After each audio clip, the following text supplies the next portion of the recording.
It was a bright, quiet morning on the edge of the city. The streets were calm, sunlight glinting off car mirrors, and the sound of birds filled the air. Officer Daniels leaned back in his patrol car sipping lukewarm coffee when the radio crackled with a soft voice. Unit 23, possible speeding on Pine Avenue. Black SUV, tinted windows. Daniels sighed, stretching. Another one, he muttered, starting the engine. His partner, Officer Reed, looked at the radar. 58 and a 45, he said. Nothing serious, but let's pull him over. The captain wants us active today. Daniels nodded and flicked on the siren. The red-blue lights flashed across the empty road as the black SUV slowed down and pulled neatly to the side. Inside the SUV sat a tall, dark-skinned man in a gray suit. He didn't look nervous. His hands rested calmly on the steering wheel, his jaw tight, eyes fixed forward. Daniels approached slowly, his hand brushing near his holster just in case. "Good morning, sir," Daniels said with a forced smile. "License and registration, please." The man didn't look at him right away.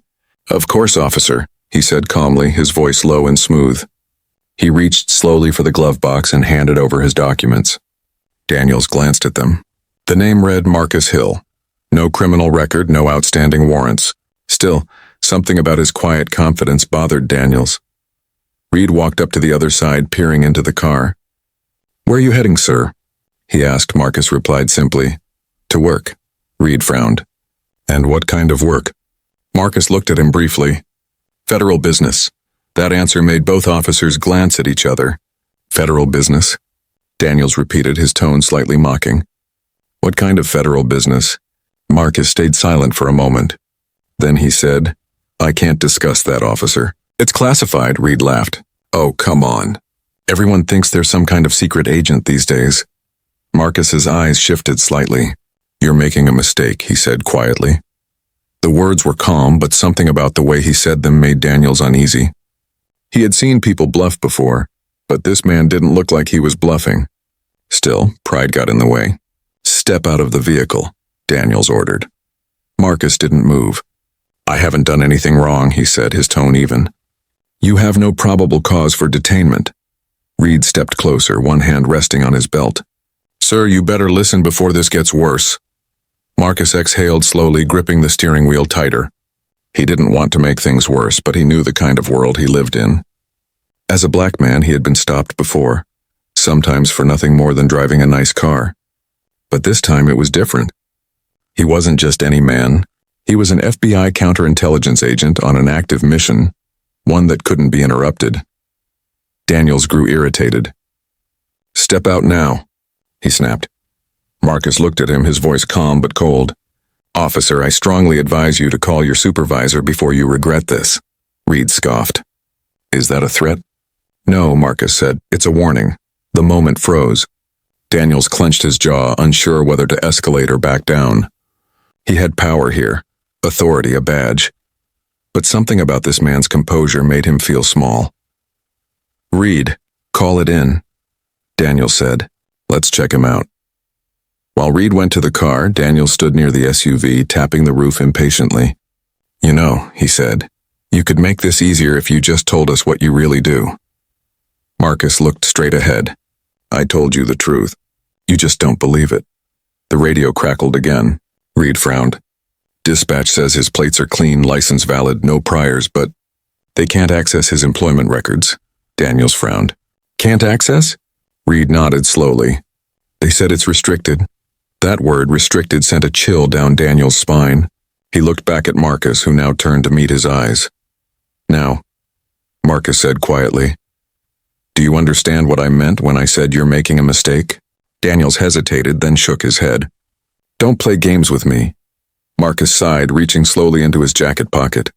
"All right," he said softly. "Maybe this will help." In one smooth, careful motion, he pulled out a black leather badge case and opened it. Inside gleamed a golden FBI shield.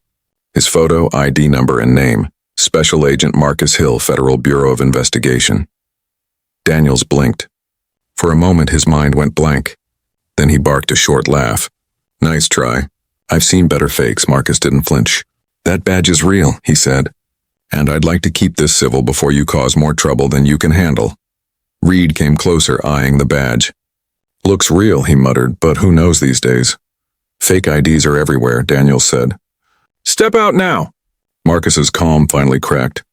He turned his head slowly and said, If I step out, this won't end the way you think. The officers exchanged a look. They thought he was threatening them. They had no idea he was warning them for their own good. At that very moment, Marcus's earpiece buzzed softly, a coded alert from his team. They were nearby, monitoring. If things went wrong, backup would arrive in minutes. But Marcus didn't want that. He wanted to handle this peacefully. Final warning, Daniels said, his voice rising. Out of the car, hands on the hood. Marcus took a long, steady breath. The next few minutes would decide everything. For him, for them, and for what the world would soon see. As his hand reached for the door handle, he whispered under his breath, 7 minutes. That's all it takes for the truth to change everything. And when he stepped out, the clock started ticking, 7 minutes until the twist no one saw coming. The morning sun had climbed higher, but the air around the stopped SUV felt heavy, tense and charged. Officer Daniels stood near the hood of his patrol car, arms crossed, his patience thinning. His partner Reed paced near the driver's side window, glancing at Marcus Hill every few seconds like a predator waiting for the right moment to strike. The sound of cicadas buzzed in the trees, filling the silence that neither man dared to break for a few long, dangerous seconds. Marcus sat inside the SUV, his hands visible on the steering wheel, calm and controlled. He could feel his pulse slow and steady. Training kept it that way. He had faced armed suspects, cartel informants, and interrogation rooms colder than ice. But this moment, this simple misunderstanding, felt heavier than all of them. Reed finally spoke. Look, man, we don't want any trouble, he said, his tone pretending to be casual, but his hand rested on his holster. Just step out and we'll sort it out. Marcus turned his head slightly, his eyes sharp but composed. Officer, he said quietly, if I step out, you'll escalate a mistake. I'm trying to keep this from getting worse. Daniels exhaled through his nose. You think we're stupid? No, Marcus replied. I think you're about to ruin your careers, Reed frowned. Excuse me? Marcus didn't blink. You heard me. Call your captain before you take another step. That was the moment Reed lost his patience. He yanked the door handle, but it didn't open. Marcus had locked it. The movement made both officers tense instantly. Daniels pulled his weapon halfway out, shouting, Hands where I can see them. Marcus didn't flinch. His hands stayed right there, fingers open, voice calm. My hands haven't moved, officer. You're the only one making sudden moves. The air thickened. Neighbors had started to notice. Curtains moved, cameras peeked from porches. A delivery driver stopped across the street, phone already recording. Reed tapped his radio. We've got a non-compliant driver. Possible fake ID requesting backup. Marcus sighed softly. He knew exactly what that meant. Things were about to spiral. He reached slowly toward the center console. I'm taking out my phone, he said clearly, to contact my office. Daniels barked, Don't move! Marcus froze mid-motion. Officer, he said in that same low tone, I'm an FBI agent. You're interfering with a federal investigation. If you let this continue, it'll be more than paperwork waiting for you. Reed laughed nervously. Federal investigation? Yeah, sure. That's a new one. What are you investigating, traffic laws? Marcus looked straight into his eyes. Treason. That one word cut through the air like a knife. Reed blinked, confused. Daniels frowned, unsure if it was a joke or a threat. But before anyone could ask more, Marcus's phone buzzed once, an encrypted alert from headquarters. Field Agent Hill, status check. Communication lost, respond. He couldn't answer yet, not while he had 2 guns pointed at him. Then something shifted. The faint sound of sirens echoed in the distance. Backup was coming. Marcus exhaled slowly, whispering to himself, Here we go. Daniels gestured toward the car. Out now. Marcus unlocked the door but didn't move yet. You have 7 minutes before you regret this, officer, he said. Reed laughed again. You think we're scared? Marcus's expression didn't change. You should be. He stepped out slowly, hands raised. He was tall, taller than either of them expected, and his presence filled the space. Calm, steady, unbothered. But they didn't see calm, they saw confidence as defiance. Reed grabbed his arm roughly, pushing him toward the hood. Search him, Daniels ordered. Marcus didn't resist, but his eyes never left Daniels. "You really want to do this?" he asked quietly. Daniels hesitated just for a second, but pride pushed him forward. "Yeah," he said. "I really do." They searched his pockets, finding only a wallet, a phone, and his badge. Daniels held it up mockingly. "Oh, look, another fake." He tossed it on the hood, the gold catching sunlight before clattering down to the asphalt. Marcus's jaw tightened. "That badge," he said, "took 15 years of my life to earn." Daniels didn't reply. He was too busy radioing dispatch. "We have the suspect detained. Sending ID for verification." But dispatch's reply came back strange. "Stand by." "That ID number doesn't register in any local system." Daniels smirked. "See? Fake." But before Reed could celebrate, dispatch came back again, voice more urgent. "Wait, cancel that. Federal code overlay detected. That number's restricted, level 5 access." The color drained from Daniels' face. "Level 5? He repeated quietly. Reed blinked. "What does that mean?" Marcus looked up at them, voice low. "It means you just detained one of your own government's field operatives." Before anyone could move, another voice came over the police channel, deep and commanding. "This is FBI Special Operations Command. All units on Pine Avenue, stand down immediately. You have a federal agent in custody." Daniels froze. Reed's hand slipped from Marcus's arm. Marcus turned his head slightly, meeting their stunned eyes. 7 minutes, he said quietly. "I told you." The two officers stood motionless, disbelief written across their faces. The sirens that had been approaching were no longer police, they were black SUVs with government plates. The neighbors stared. Cameras kept rolling, and as the first black vehicle stopped behind them, the door opened to reveal 2 men in suits and earpieces. One of them walked straight toward Daniels and said sharply, "You just laid hands on one of ours." The truth was out now, and the next few minutes would change everything. Careers, reputations, and lives. What had started as a simple traffic stop was now a national embarrassment in the making. Marcus stood silently beside his SUV, watching them realize the gravity of their mistake. And for the first time that day, he smiled faintly, not out of pride but relief. The truth had arrived right on time. The flashing lights painted the street in red and blue, but the mood had changed completely. What began as a routine stop had turned into something far beyond the officer's understanding. Neighbors had stepped out of their homes, phones raised, recording the scene that was about to make headlines across the country. Marcus Hill stood by his SUV, hands still raised, the sunlight reflecting off his badge where it had fallen to the pavement. The two patrol officers, Daniels and Reed, stood frozen, radios still crackling with the last command that came from federal frequencies. Every cop knew that tone, the one that meant you just touched something way above your pay grade. The black SUVs had pulled up without sound. No sirens, no flashing lights, just the quiet authority of federal power. The doors opened and 3 men stepped out wearing dark suits, mirrored glasses, and that unmistakable air of calm control. The lead agent, a tall white man with a trimmed beard, walked straight toward Daniels and Reed. His voice was calm but sharp as a blade. "Which one of you detained Special Agent Marcus Hill?" Neither officer spoke. The silence said everything. Marcus lowered his hands at last and picked up his badge from the ground. He brushed off the dust slowly, deliberately, as if erasing the insult from it. His eyes met the lead agent's. "You took your time," he said quietly. The agent nodded once. "Had to make sure you were still breathing, sir." Daniels blinked, trying to make sense of what he was hearing. "Sir?" he repeated under his breath, confused. The agent turned toward the two officers. "You just interfered with an ongoing federal counterintelligence operation," he said evenly. "Do you have any idea what that means?" Reed stammered. We didn't know." He looked suspicious.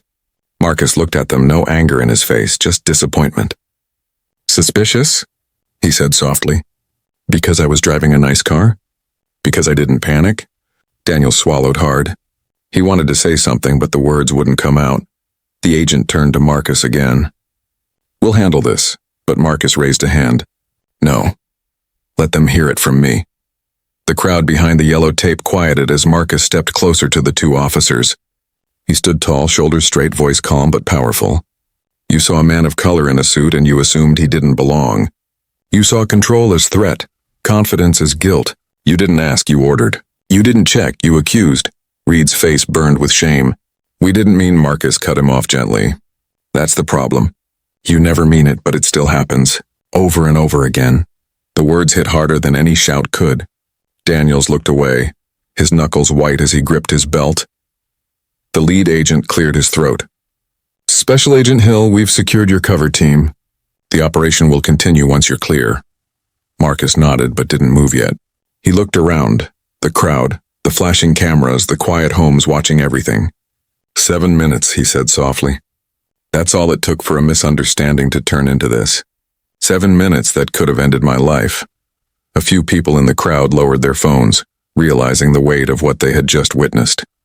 One of the FBI agents turned toward the two officers. You'll be hearing from Internal Affairs, he said coldly. But Marcus stopped him. No, he said. They'll hear from me first. The agents exchanged a glance but stepped back. Marcus approached Daniel slowly. You made a mistake, he said. But I don't need you suspended. I need you to remember. Next time you stop someone who looks like me, remember this moment. Remember that respect saves lives. Daniel's lips parted, but no sound came. He just nodded weakly, eyes wet with regret. The tension began to ease as Marcus turned away. The agents led him toward the SUV, one of them saying, We'll take you to HQ, sir. Media's already circling. As he got into the car, Marcus looked back once more at the two officers standing under the blinking lights. They looked smaller now, not in size, but in understanding. The kind of lesson that couldn't be taught in training, only lived. Inside the black SUV, the junior agent handed Marcus a headset. Command wants a debrief. Marcus nodded but stared out the window for a moment before answering. Tell them the operation's compromised. Local interference. Understood, the agent said. The SUV rolled away, leaving the stunned crowd and embarrassed officers behind. The chatter from the radios, the murmurs from the crowd, and the quiet click of phone cameras faded into the distance. As the car turned onto the main road, Marcus leaned back in his seat, eyes heavy but calm. You can plan every detail, he said quietly, half to himself. But you can never plan human bias. The younger agent looked over, unsure how to respond. Marcus just gave a faint smile. Let's make sure that 7 minutes don't go to waste. Behind them, the two officers watched the federal convoy disappear down the road, the sound of engines fading into silence. Reed finally spoke, his voice shaky. Daniels? We almost ruined everything. Daniels didn't look at him. We didn't just ruin something, he said softly. We almost destroyed someone. That night, the footage went viral. Within hours, it was everywhere. Police detain FBI agent, shocking twist in 7 minutes. The truth was out. But for Marcus Hill, this wasn't about headlines. It was about the lesson written all over those 7 minutes, one that no one in that town would ever forget. The video spread faster than wildfire. Within hours, millions had watched the 7-minute clip of two police officers detaining a calm, composed black man, who turned out to be an FBI agent. By morning, the world had opinions, everyone did. News anchors replayed it in slow motion. Analysts debated every gesture, and social media turned it into a storm of outrage and disbelief. But inside the FBI headquarters, things were different. The atmosphere was ice cold. The director had seen the footage 3 times already, his jaw tight with anger. He kept his composure, one senior agent said. Didn't reach for his weapon, didn't escalate. He handled it by the book. The director nodded. Yes, he said slowly. But the book doesn't protect us from ignorance. Meanwhile, Marcus Hill sat quietly in an interview room, staring at his own badge on the table. He had been debriefed for hours, every word, every second of the encounter analyzed. The Bureau was furious, but Marcus was just tired. He wasn't angry. He was disappointed. He had served his country, infiltrated criminal networks, faced armed threats, but somehow none of those moments had felt as dangerous as being pulled over on a sunny suburban street by his own people. A knock on the door broke his thoughts.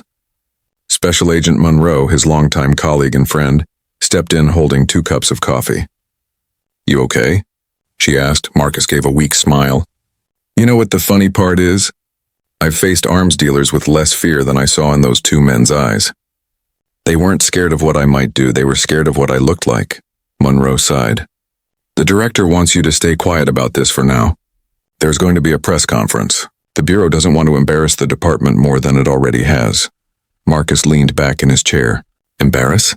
They humiliated me on the side of the road, and I'm the one who needs to stay quiet. She hesitated. You know how politics work, Marcus, he chuckled bitterly. Yeah, I've seen it my whole career. Truth gets redacted and injustice gets a statement of apology. Before Monroe could respond, another agent poked his head into the room. Hill, director wants you upstairs now. Marcus stood, straightened his suit, and walked toward the elevator. His reflection in the mirrored walls looked exhausted but strong.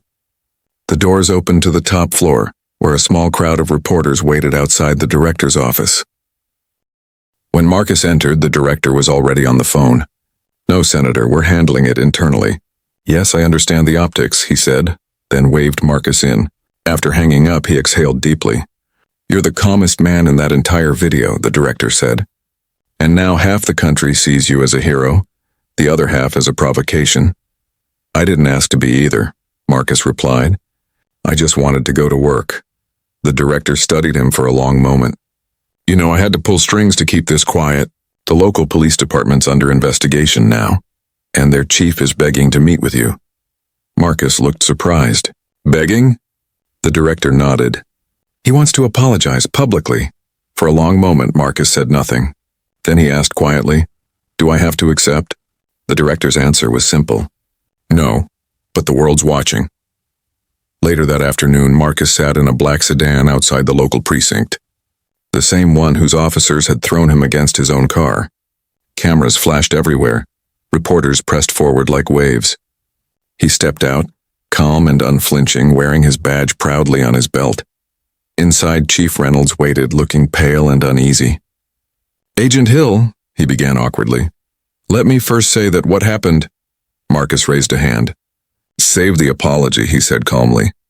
Just tell me what's changed. The chief blinked. Excuse me? You said you were sorry, Marcus continued. But sorry doesn't mean much if your men go back out there tomorrow thinking the same way they did yesterday. The chief's jaw tightened. We've suspended both officers pending investigation. Marcus shook his head. Suspension fixes nothing. Training does. Accountability does. The room went quiet. A few officers in the back shifted uncomfortably. Marcus took a slow breath. I don't hate those men. I pity them. Because fear taught them to see me as a threat before they saw me as a man. And the only cure for fear is understanding. For a long time, no one spoke. Then the chief looked down. You're right, he said softly. You deserve better, Marcus nodded once. We all do. As he left the building, cameras followed him again. Reporters shouted questions. Agent Hill, will you sue? Do you forgive them? What's next for you? He paused at the steps, the same steps those two officers had once dragged him across. Turning to the crowd, he said calmly, You want to know what justice looks like? It's not revenge. It's change. The microphones buzzed, flashes popped, but Marcus didn't linger. He turned and walked toward his car, his words already echoing across the country. That night, his message hit every news network. Commentators called it the calmest storm ever spoken. The clip of his speech went viral within hours, inspiring both anger and reflection. And while the world argued online, Marcus sat alone at his desk, looking at the same badge those officers once threw to the ground. He whispered to himself, You didn't break, Marcus. You turned 7 minutes into a lifetime lesson. Outside, the city lights glimmered like tiny truths. Bright, fragile, but impossible to hide forever. The world wouldn't stop talking about it. Headlines screamed his name, Agent Hill, the man who humbled the blue line. Talk shows replayed his calm words. Schools quoted his speech in classrooms, but behind all the noise, Marcus Hill just wanted peace. He hadn't asked to be famous. He hadn't asked to become a symbol. He just wanted to do his job, serve his country, and go home. But peace never lasts long when truth hits too hard. One evening, as he left his apartment building, a familiar black SUV waited by the curb. Inside sat Agent Monroe, his friend from the Bureau. She rolled down the window. You're trending again, she said with a half smile. Marcus sighed. Let me guess. Someone edited the footage to make me look angry this time? Worse, she said. Someone leaked your operation file. The one you were working on before the stop. Marcus froze. You're joking, she shook her head. It's all over an independent blog? They're calling you a whistleblower. They think you planned this whole thing. He clenched his jaw. Planned it? I nearly got shot because they couldn't see past my skin, and now I'm some kind of actor? Monroe looked at him softly. Public opinion's a wild beast, Marcus. You can't control it, but the Bureau's worried. The director wants you to stay off the radar until this settles. Marcus leaned on the car door, staring out into the night. Stay off the radar? He said quietly. The radar found me the moment they turned those lights on. For days, Marcus stayed out of sight. He turned off his phone, stayed away from media, and tried to disappear. But truth has a strange way of finding its way back. Emails began pouring into his work inbox. Letters from mothers, veterans, students, even police officers. Some thanked him for his strength. Some apologized for what he endured. And some just said, because of you, I see things differently now. But then came one message that caught his eye. It was unsigned. No name, no number, just a single sentence. You think it's over, Agent Hill? It's only just begun. He stared at it for a long time. The timing, the phrasing, it didn't sound like a threat. It sounded like a warning. The next morning, Monroe called. Marcus, you need to come in. There's been a development. When he arrived at HQ, the director was waiting in the briefing room with a group of analysts. On the screen was an image, his old case file, the one marked classified, domestic interference operation. The director spoke first. Someone used your incident to expose this file. The people who leaked it aren't after you, they're after us. Marcus frowned. You mean the operation? Yes, the director said grimly. The case you were working before your stop wasn't random. You were investigating a group suspected of infiltrating local law enforcement networks. That stop on Pine Avenue might not have been coincidence. Marcus's heart slowed. You're saying they knew who I was? It's possible, Monroe said quietly. Someone tipped them off to target your car to make it look routine.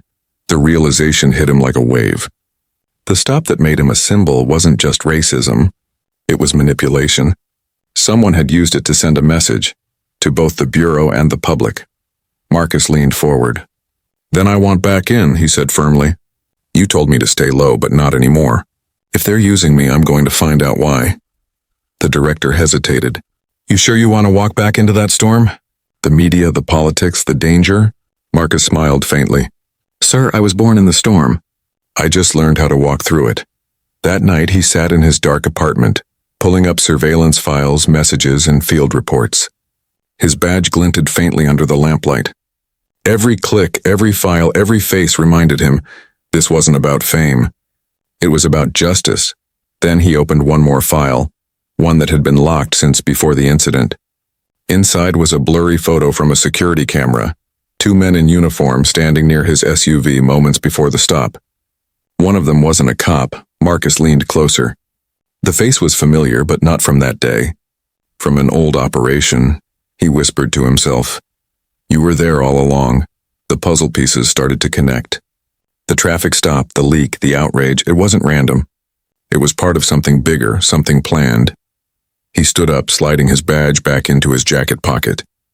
You wanted a symbol, he muttered. But I'm not your symbol. I'm your reckoning. Outside, the city glowed under streetlights, unaware of the truth unfolding. Marcus Hill wasn't just an agent who had survived injustice anymore.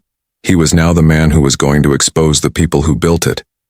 And for the first time since that day on Pine Avenue, he smiled, not with bitterness but with purpose, because the 7 minutes that had almost ended his life had just become the beginning of a new mission. The rain came down hard that night, washing the city in streaks of silver and shadow. Marcus Hill drove through the wet streets in silence, his mind racing faster than the wipers on his windshield. The files on the passenger seat glowed faintly from his laptop screen. Names, timestamps, and encrypted data linking corrupt law enforcement officers to a private intelligence group that was never supposed to exist. He now knew the truth. His traffic stop hadn't been random at all. It had been staged. A trap. The 2 officers who stopped him were pawns in a much larger game, a setup meant to spark outrage, divide the public, and bury something deeper in the chaos. Marcus's investigation had brushed too close to whoever was pulling the strings. The stop had been a warning, a message disguised as humiliation. But they made one mistake. They underestimated the man they tried to silence. He pulled into an underground parking lot, his headlights slicing through the darkness. Agent Monroe was already waiting, leaning against a black sedan. She looked exhausted but alert. "You're late," she said, her breath fogging in the cold air. "Had to make sure I wasn't being followed," Marcus replied, handing her a USB drive.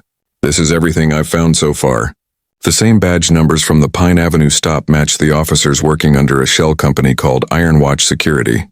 "Guess who funds them?" Monroe's eyes narrowed. "Private contractors?" "Worse," Marcus said. "A joint defense committee, run by people who fund both sides of every conflict. Law enforcement, intelligence, even tech companies.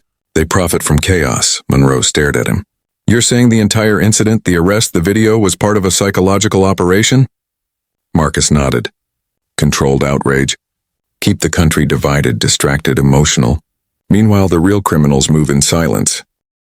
Monroe rubbed her temples. "God." "Marcus, if this is true, this isn't just politics. It's treason." Marcus's expression didn't change. "That's why we can't trust anyone in the Bureau right now. I think someone upstairs is feeding them information." Before Monroe could respond, Marcus's phone buzzed. An encrypted alert. "Unknown message, you're getting close. Stop digging, or the next story they tell will be your obituary." He exhaled through his nose, showing the message to Monroe. "They're watching," she nodded grimly. "Then we give them something to watch." By midnight, they were inside a dimly lit warehouse near the harbor, setting up a secure data hub. Marcus typed rapidly, uploading the files into an off-grid network that couldn't be traced. His hands moved like clockwork, calm even as danger closed in. "You know this could cost you your career," Monroe said quietly. Marcus looked up. "They already tried to take my life. What's a career compared to that?" The system beeped a successful upload. Somewhere deep inside the encrypted tunnels of the dark web, the evidence now had a life of its own. Monroe smiled faintly. "You just made yourself a target." Marcus gave a dry laugh. "I was a target the moment they pulled me over." A noise outside made them both turn. Tires on wet pavement. Footsteps echoing.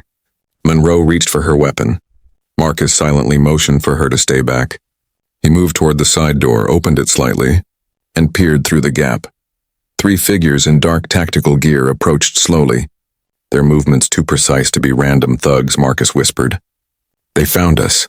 Monroe's pulse quickened. "FBI?" He shook his head. "No, Iron Watch." The warehouse lights flickered. Then the power went out completely. Only the glow of Marcus's laptop illuminated the room. He closed it fast, shoved it into his bag and whispered, "Time to move." They slipped out a back exit, crouching behind shipping containers as heavy footsteps grew louder. A voice called out from the darkness, cold and mocking. "Agent Hill, you were supposed to stay quiet. You had your fame, your sympathy. Why ruin it?" Marcus didn't answer. He knew that voice. It was one of the names on his list. They ran through the rain, engines roaring to life as bullets pinged off the walls behind them. Monroe drove while Marcus leaned out the window, firing warning shots into the night. The chase through the harbor was brutal. Metal, thunder, and adrenaline. Finally, Monroe turned sharply into an alley. "They're still on us," she shouted. Marcus opened his laptop again, fingers flying over the keys. Not for long. He hit enter. A digital upload sequence completed on screen. "I just sent everything to every major journalist, independent site, and watchdog in the country," he said. "They can't hide it now." A few seconds later, phones all over the city buzzed with the same headline. "Leaked files expose hidden network behind police incident. Federal links confirmed." Back in the alley, the Iron Watch SUV stopped suddenly. The men inside had received the same news alert on their radios. One of them cursed. "He did it." Marcus watched the car reverse and speed away. He leaned back, exhausted but relieved. "They wanted silence," he said, "but now the whole world will hear it." Monroe smiled through the rain. "You always did have a flair for dramatic endings," Marcus smirked. "This isn't an ending." As thunder rolled above, he stared out at the dark horizon, eyes steady. This is just justice finally waking up. The storm raged on, but inside that car, Marcus felt something he hadn't felt since the day he was stopped on Pine Avenue. Control. The truth was finally out, and this time no one could seize it. The storm had passed, but its echo lingered in every street, every television screen, and every government office in America. Overnight, Marcus Hill's data leak became the story that no one could bury. It didn't just trend, it detonated. News anchors used words like historic, unprecedented, and national reckoning. And for the first time in years, the truth was louder than fear. By morning, the Bureau was in chaos. Agents rushed through the hallways carrying files marked confidential and classified, trying to contain the fallout. The director sat in his office, pale and silent, watching Marcus's interview replay across every major network. The reporter's voice echoed through the room. The man once mistaken for a criminal has now exposed the deepest corruption inside our own system. Marcus hadn't planned to go public.